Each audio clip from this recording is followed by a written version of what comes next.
নমস্কার বন্ধুরা, কেমন আছেন সবাই? মিতু চ্যানেলে আপনাদের সবাইকে স্বাগত। আজ আবার একটা রেসিপি নিয়ে আপনাদের সামনে হাজির হয়েছি। আজ আমি মটরশুঁটির একটা রেসিপি বানিয়ে দেখাবো। প্লিজ বন্ধুরা, ভিডিওটা স্কিপ না করে পুরোটা দেখার অনুরোধ রইল। আর আমার রেসিপিটা যদি ভালো লাগে লাইক, কমেন্ট ও শেয়ার করবেন। আর রেসিপিতে আমার চ্যানেলটাকে সাবস্ক্রাইব করে আমার পাশে থাকবেন। আর আমার সাবস্ক্রাইবার বন্ধুদের ধন্যবাদ আমার পাশে থাকার জন্য। তো চলুন দেখে নিই আজকে রেসিপিটা। এখানে আমি পাতলা চিড়েটা নিয়ে নিয়েছি এক কাপ। এটাকে আমি গ্রাইন্ডারে জারে নিয়ে নিচ্ছি। এর সঙ্গে আমি নিয়ে নেব হাফ কাপ মতন সুজি, মোটা দানা যে সুজিটা, ওই সুজিটা নিয়েছি। এটাকেও চিড়ের সঙ্গে নিয়ে নেব, নিয়ে গ্রাইন্ডারে একটু গুঁড়ো বানিয়ে নেব। প্রথমে ভালো করে গুঁড়ো করে নিয়েছি। এবার গুঁড়োটাকে আমি একটা বাটিতে ঢেলে নিচ্ছি।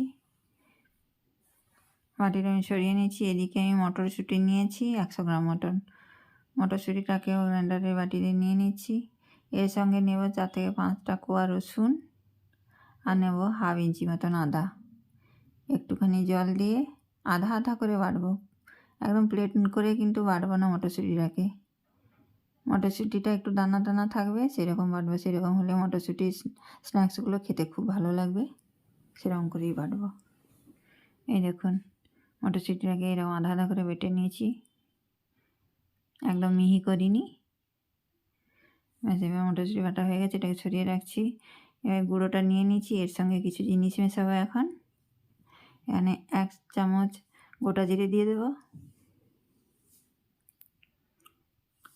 1 চামচ ধনে গুঁড়ো, 1 চামচ জিরে গুঁড়ো, 1 চামচ চাট মশলা, 1 চামচ হলুদ গুঁড়ো। এখানে সব নিয়ে একসঙ্গে ভালো করে গুঁড়োর সঙ্গে মিশিয়ে নেব।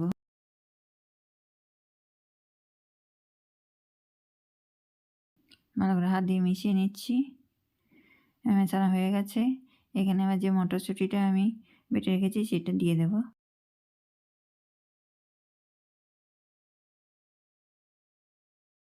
মটরশুঁটিটা নিয়ে নিয়েছি। এখানে দিয়ে দেবো 1 চামচ মতন লেবুর রস। এবার মটরশুঁটিটা দিয়ে মাখাটা একটু মেখে নেবো প্রথম। এবার এখানে কিছু আমি ধনে পাতা, পেঁয়াজ আর কাঁচা লঙ্কা কুচো করে রেখেছি, এগুলো সব দিয়ে দেবো।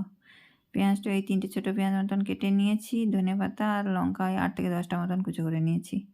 যেগুলো সব একসঙ্গে মেখে নেব। একটু করে মাখার পরে একটু একটু করে জল দিয়ে মাখবো। এখন এখানে আমি স্বাদ মতো নুন দিয়ে দেবো। নুন এখানে আমি 2.5 চামচ মতন দিয়েছি। যে যার স্বাদ অনুযায়ী নুনটা দিয়ে দেবেন। যে যেমন খুব বেশি নুন খেতে পছন্দ করলে নুনটা বাড়িয়ে দেবেন, কেউ একটু কম নুন খেতে পছন্দ করলে নুনটা কমিয়ে দেবেন। নাহলে এরকম নুন রাখলে নুনটা ঠিক আছে। একটু একটু করে জল দিয়ে একটা ডো বানাবো, খুব বেশি পাতলা করবো না। এই দেখুন এরকম ধরনের, যেন হাতে গোল করলে গোল হয়ে যায়। ডোটা নিয়ে এই 5 মিনিট মতন রেখে দেবো। সুজিটা আছে আর একটু জল টেনে একটু শক্ত হয়ে যাবে, ওই রকম শক্তটাই আমার দরকার। এটাকে 5 মিনিট মতন আমি রেখে দেবো, তারপরে বানাবো স্ন্যাক্সগুলো। 5 মিনিট হয়ে গেছে। হাতে একটু তেল আমি মেখে নিয়েছি। এখন স্ন্যাক্সগুলো বানিয়ে নেব। একটু একটু করে লেচির মতন ছোটো ছোটো করে লেচি কেটে নেব। হাতে গোল করব, গোল করে একটা ঝাঁঝরির উপর রাখবো। ঝাঁঝরিটাকে তেলে ভিজিয়ে নিয়েছি প্রথম, তারপরে রেখে এরকম চ্যাপটা করে মাঝখানে একটা আঙুল দিয়ে ডোনাটের মতন শেপ দিয়ে দেবো। এরকম শেপ দিলে দেখতে সুন্দর লাগবে, বাচ্চাদেরও খুব পছন্দ হবে। কেউ এরকম যদি ভেতরে ডোনাটের মতন শেপ না দিতে চান, এমনি চ্যাপটা করে বড়ার মতন করলেও হবে। তেলটা গরম হয়ে গেছে, তেলে আমি ছেড়ে দিচ্ছি তেলটা। গ্যাসের ফ্লেমটা এখানে রাখতে হবে মিডিয়াম টু হাই ফ্লেমেই এগুলোকে ভেজে নেব, স্ন্যাক্সগুলোকে। একই রকমভাবে বানিয়ে আমি একসঙ্গে 3-4টে মানে ডুবো তেলে যতগুলো ধরে সেই রকম পরিমাণ দিয়েই আমি ভেজে নেব। একটা একটা করে ভাজতে হবে তা নয়, তেল যতটা নেবেন সেই হিসাবে এগুলো ছেড়ে করে স্ন্যাক্সগুলো ভেজে নেবেন। এপাশ ওপাশ হালকা হালকা লাল লাল করে ভেজে নেব। গ্যাসের ফ্লেমটা মিডিয়াম টু হাই রেখেই ভেজে নেব।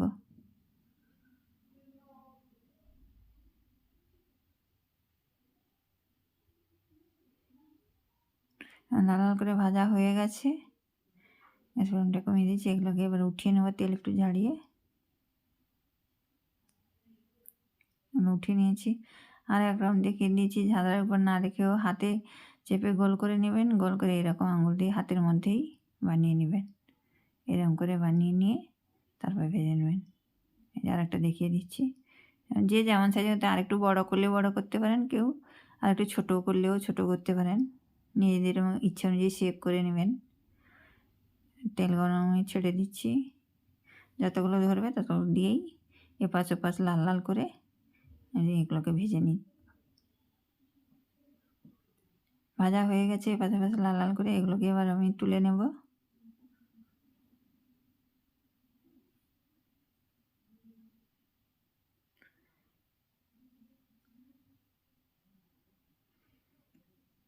ভাজা হয়ে গেছে, সবগুলো ভেজে নিয়েছি, এখানে সার্ভ করে নিয়েছি।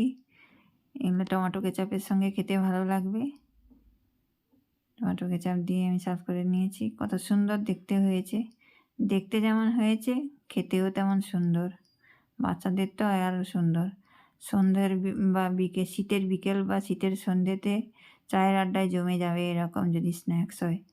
একবার টমেটো সসের সঙ্গে খুব সুন্দর লাগে খেতে। একটা দেখিয়ে দিচ্ছি ভেঙে কতটা সুন্দর হয়েছে। উপরটা পুরো একদম ক্রিস্পি হয়েছে, ওপরটাতে মুচমুচে একদম, আর ভেতরটাতে সফট সফট, দারুণ একদম খেতে। প্লিজ বন্ধুরা আপনারা ঘরে একবার ট্রাই করুন। আর রেসিপিটা ভালো লাগলে আপনার পরিবার পরিজন বন্ধুবান্ধবদের সঙ্গে শেয়ার করুন। আর ভিডিওটা ভালো লাগলে সাবস্ক্রাইব করে আমার পাশে থাকুন। পুরো ভিডিওটা দেখার জন্য ধন্যবাদ। টাটা।